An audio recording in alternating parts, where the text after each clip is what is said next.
Imagine this. You're an ordinary average person going about their day as usual, going out to the park, meeting up with a friend for coffee, going out to dinner, the usual. But now imagine you have the ability to actually do magic and, at a moment's notice, make somebody's day really special. Sometimes those opportunities arise at slightly awkward moments. I'll leave you to debate that.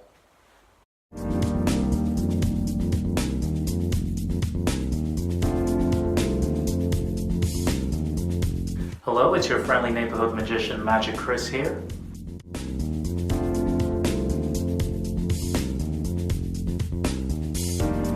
Yes, I know, it's been a very long time since my last True Stories video. About a year, in fact. Even editing it did take a lot out of me, just mentally, emotionally, and I had to take a break.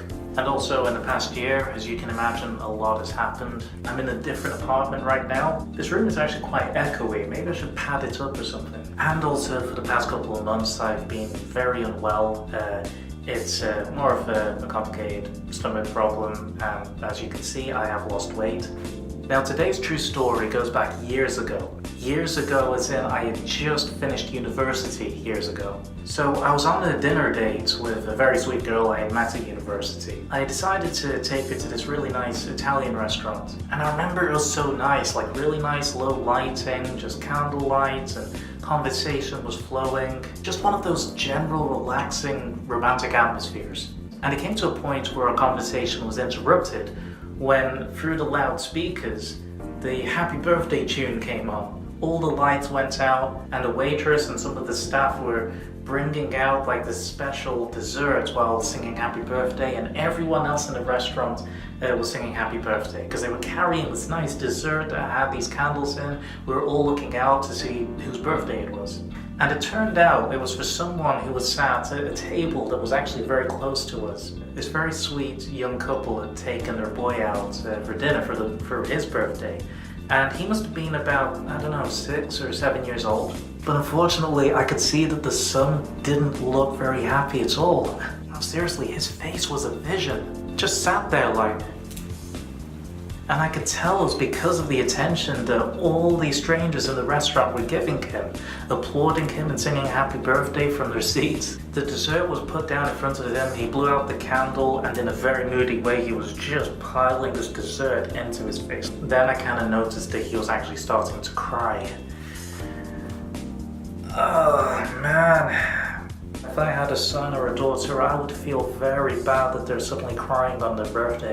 If I was a parent, I would feel that I wouldn't want that to happen. So I couldn't begin to imagine what they were feeling. So they were just trying to settle him down like, hey, come on, hey, it's okay, don't cry. Yeah, I felt bad about seeing that. Yeah, my date and I just went back to our conversation. I remember that she started then telling me a story prompted by me.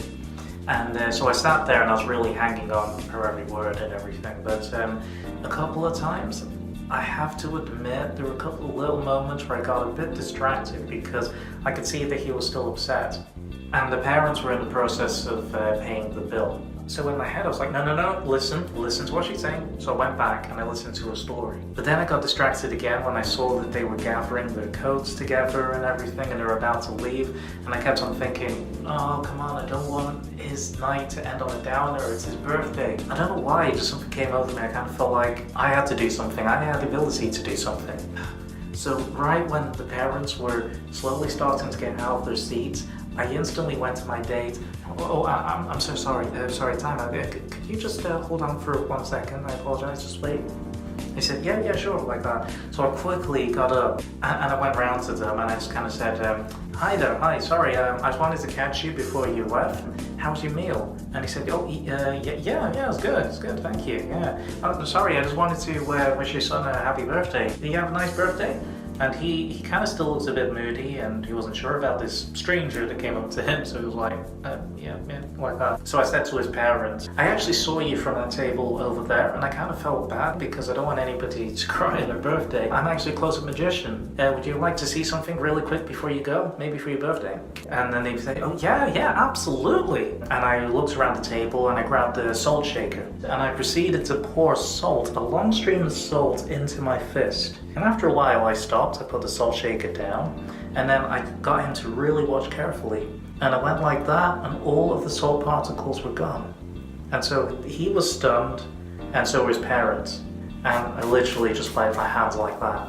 And then I said to him that, look, people aren't really satisfied with something just disappearing. They want to know where it went. So I have to make it reappear. So then I made a fist in the other hand, and I slowly tipped my hand onto the plate, and the parents were starting to say, no way, no way. And as I started to pour a lot of salt out of my fist into his plate. And suddenly, this boy's eyes were just beaming with intrigue and excitement. And he was really trying to figure out how I was doing this, and suddenly he was talking more, and his whole demeanor was different. I just kind of gave him a high five, and I just wished him happy birthday, and both of his parents just shook me by the hand. They really thanked me a lot. It just felt good on a personal level to make somebody's evening. This was literally within a space of about 3 or 4 minutes. And then I went back to my table and, sat down again, with my date who had been watching.